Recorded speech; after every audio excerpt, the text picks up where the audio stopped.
Ladies and gentlemen, Manhattan Borough President Gale Brewer.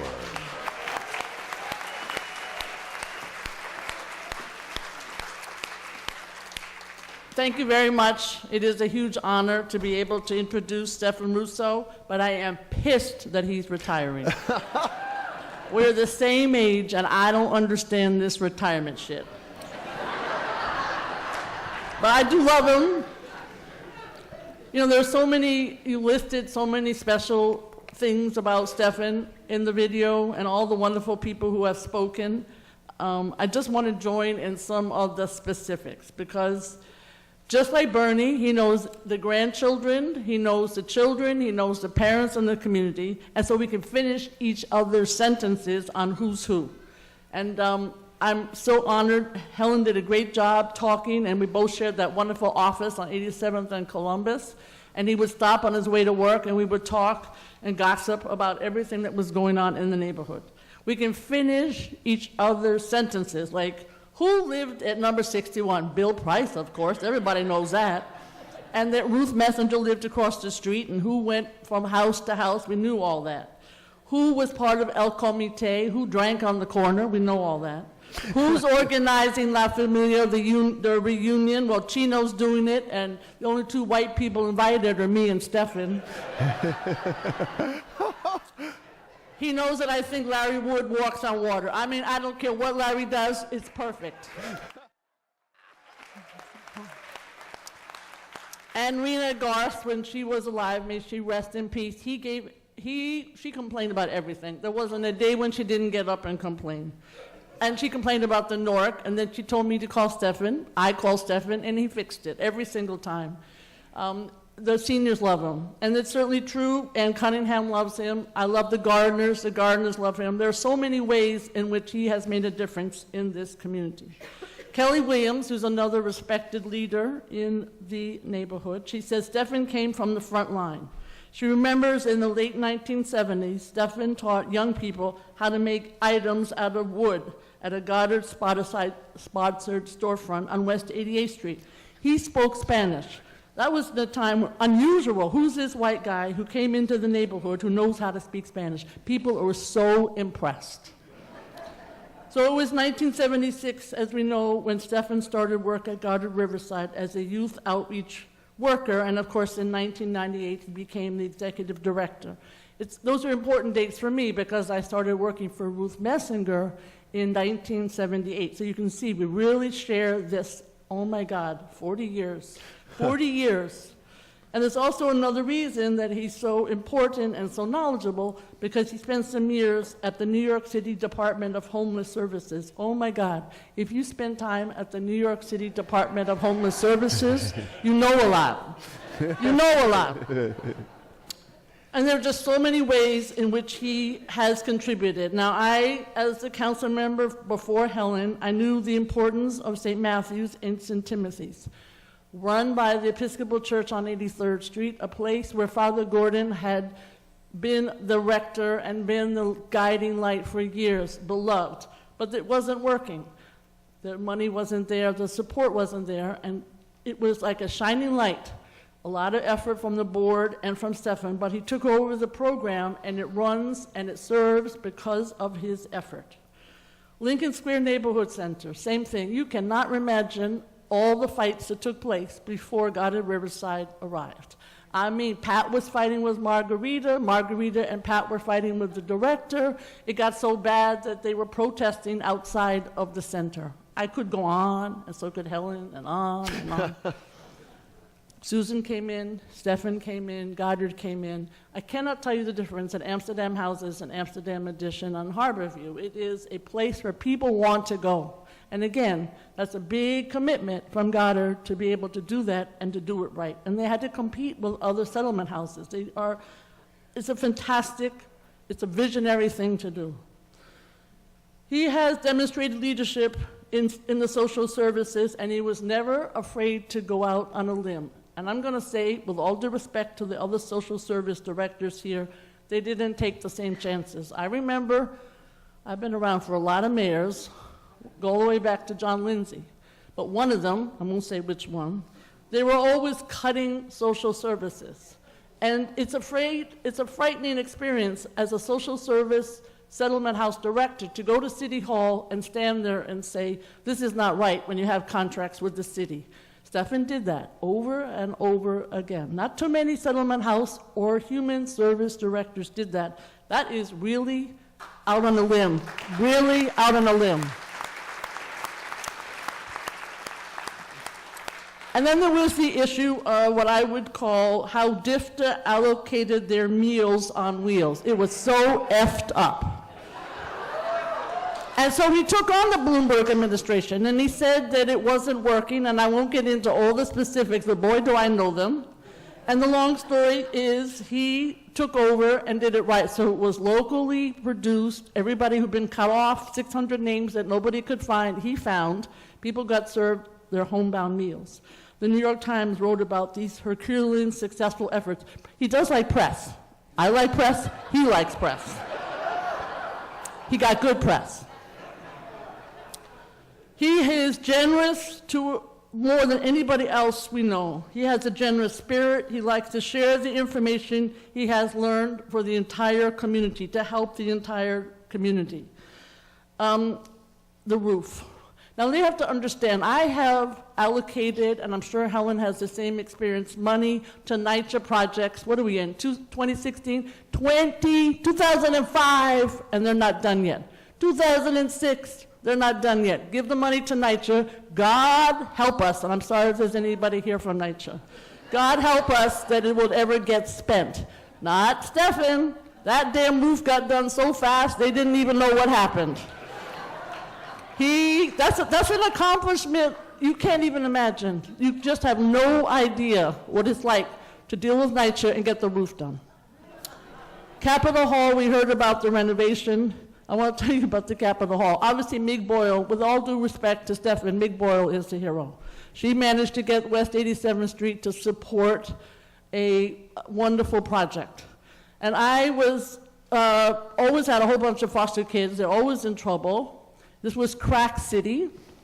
And so one of them kindly got into the Capitol Hall and proceeded to sell drugs and put my phone number on every phone booth between here and 79th Street so that people could call me if they'd like to buy drugs.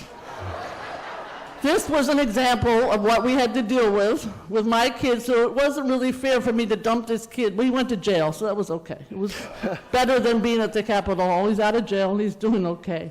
But thank you, Capitol Hall. Homeless outreach and safe haven, again, two hallmarks of Stephan's tenure. This is, unfortunately, still an increasingly challenging issue. Goddard Riverside does it right. I often go out with them in the evening, and I see the great work. The fact that Head Start and Pre-K are working together is a model. Phelps House, he'll tell you the story of how it got named, but it not only is a place for seniors to grow and to enjoy, but it has a garden, the most beautiful garden imaginable. Options.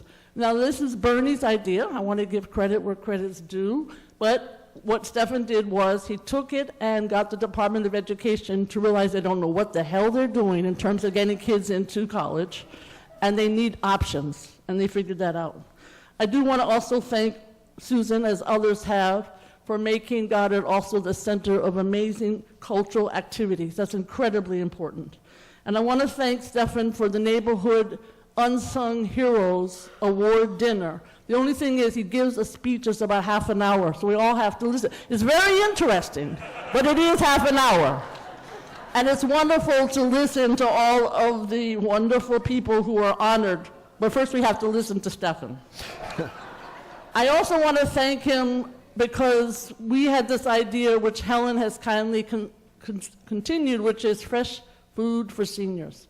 And so every week, a wonderful van shows up with farmers, and they have food very inexpensively, always fresh. The seniors pack it, and he has provided the van so that we can deliver it to 12 or 13 other sites around the neighborhood. And we do this up and down Manhattan, but Goddard was first, and it's a very popular program.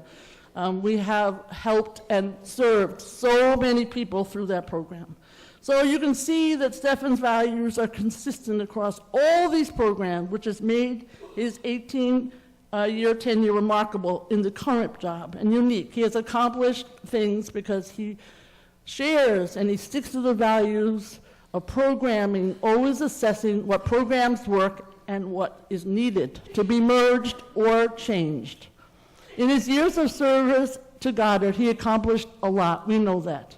He turned the institution into a 21st century social service powerhouse with a large budget, a staff of 350 or more people, 26 programs, many sites. It's a very strong foundation. Hundreds of thousands of people, whatever number you have, make it even larger. Now, we know that he was in the Peace Corps. We know that he is an athlete, a runner, a lacrosse player, a trusted member of the community. The fact that he lives and works in this neighborhood is incredibly important, and we know he's a social worker. So this is what his Brown University coach, Cliff Stevenson, said. No one ever questioned Russo's ability to score, but he was equally adept at hitting the open man, especially the midfielder, cutting toward the cage. He could help a team in so many different ways, which is exactly what he has done all these years. So let's celebrate all that Stephan Russo has done and give him the send-off he desperately, absolutely deserves. We love Stephan Russo. Thank you very much.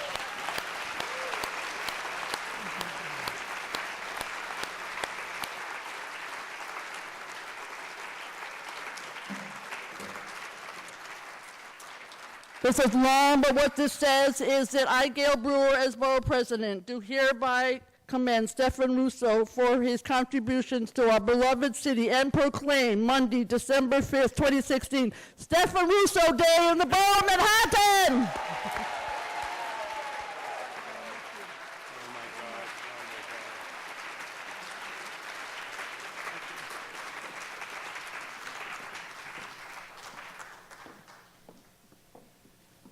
We gotta go across the street to eat, don't we?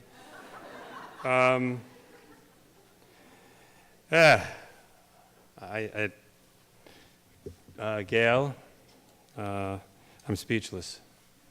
You know, that was it was interesting, and I want to thank Helen and Gale. We have incredible elected officials here.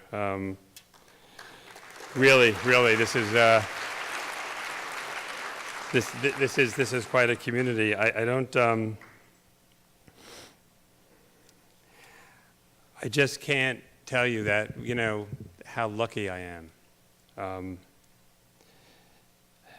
How many people get to experience what I've experienced tonight? I don't think many people ever get the opportunity to publicly, in this kind of way, especially when you're still alive, I think, publicly with such warmth, I think such support, such affirmation. But I think the thing that struck me as I was going through this and all the was I really, you know, I told Susan that Macaluso when we did this that I said I don't want to. You don't have a thank you for Stephan Russo. We need to have a celebration, and I mean a celebration of Goddard Riverside Community Center.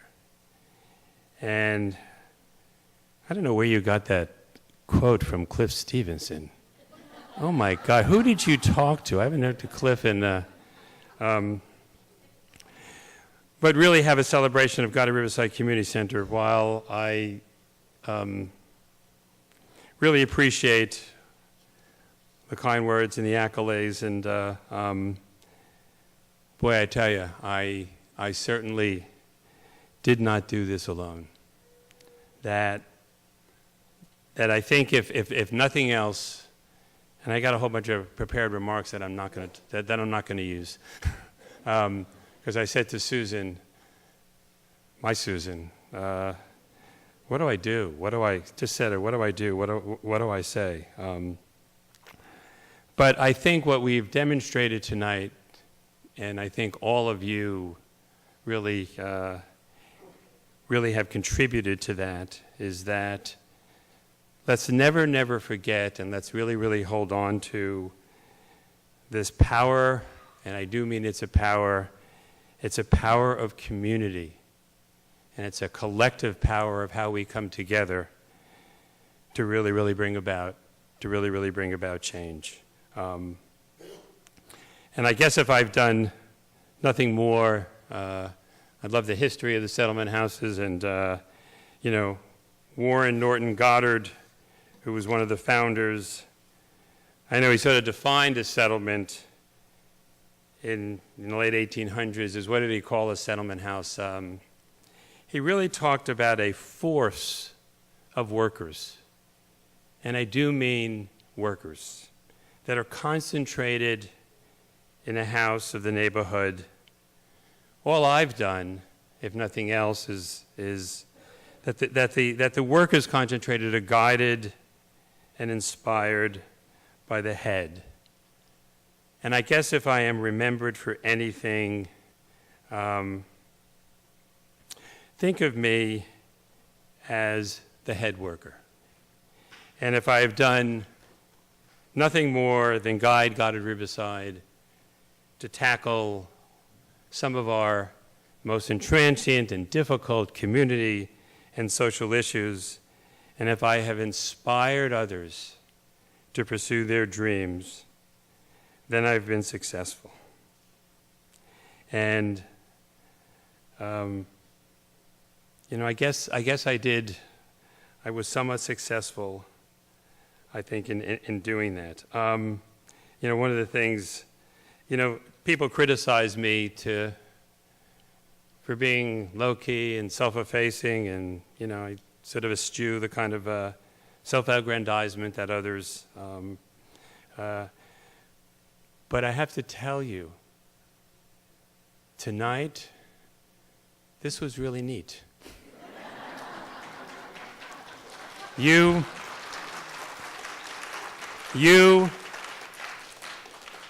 and all the thank yous, and my family. I mean, you guys were just incredible, the love, and my mother. And the problem now is you don't understand the kind of problem with my family that you have created.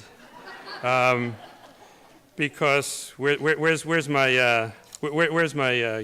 note? I'm in a lot of trouble because they've already said, we've stopped this already. It's enough of it. If you're going to leave and retire. Your head couldn't fit through the door before, but now we're going to really need a much larger apartment. I love you guys. I really, really love you guys. And Mom, thanks for being here. And, if Dad were here, Stanley, I made a decision. I thought I made a decision not to go into the schmata business and in the rag business, and but maybe I really didn't do anything that much different than what my dad did, because in his own way he was a humble, and he also was a leader. Gale, you and I were talking at Thanksgiving, and then when I passed by, and I talked to Helen all the time also. You and I were talking at Thanksgiving about how fortunate we have been to be part of this community. There always is a sense on the West Side that we really, really care for each other here. And we were talking at Thanksgiving, and I said to Gale, and I said, I remember the summer of 1977 when I was handing out flyers as she and I campaigned for Ruth Messenger's bid. I mean, I didn't know then that Ruth was going to try to become the director of Goddard Riverside, but and I told you that Ruth, and I really believe this, of course later, was probably that time the only politician that I would give up a sweltering summer weekend for, because the causes that she fought for were those that I believed in so strongly. And the other thing you and I talked about, and I really, really do think this is true, that the young people that we worked with from this neighborhood really, really had benefited and have benefited. There's so much by growing up in a community with such rich diversity. This is a neighborhood that protected its young people. And despite, yes, there were slight political and socioeconomic tensions in the neighborhood, we were not, and still not, divided so much by race, class, or the building which we lived. So this is the West Side that I have been so fortunate to serve over the last 4 decades. The program, Susan, that you put together is incredible. If you want a suggestion, I kind of recommend that all of you step down from your life's work at least once every 40 years.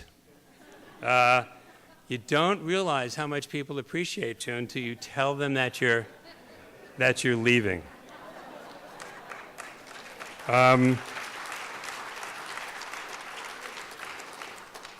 So here's how I'm gonna end.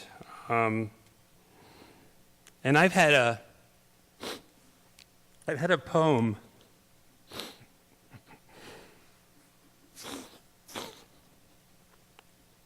I've had a poem on my desk for the last 40 years. It was a poem that was written, you heard a lot about Fred and the Youth Project and what Fred and that experience has meant to me and the angels of the world who, thank God you're back into the community and reshaping your life. But there was a coworker that wrote a poem for me. And these are the words, her words have served to keep me grounded and have helped me remain both determined and humble through this incredible journey. And I want to read you this poem. And it says, for Stephan, you're the man who gives out love.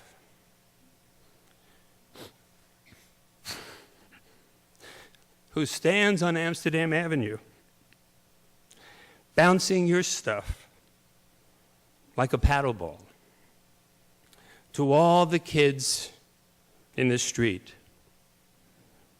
They bounce it back fast, and motion easing any tension or pain. I've watched you in an empty playground, your eyes searching the backboard for yourself. Your hands move gently through your hair as if you could reach the world this way. Balance its anger just long enough to give someone a chance to bounce in and out of bounds. My suspicion fades into accepting your energy, wanting to see it reach inside of you just long enough to touch yourself. And that was in April 1977 by a coworker named Priscilla. So I'm going to leave you with this word. Keep up the good fight. It got mentioned, but let's not underestimate some of the forces of reaction, hatred, and fear which are now being unleashed. We've made too much progress to retreat from the values that we hold dear.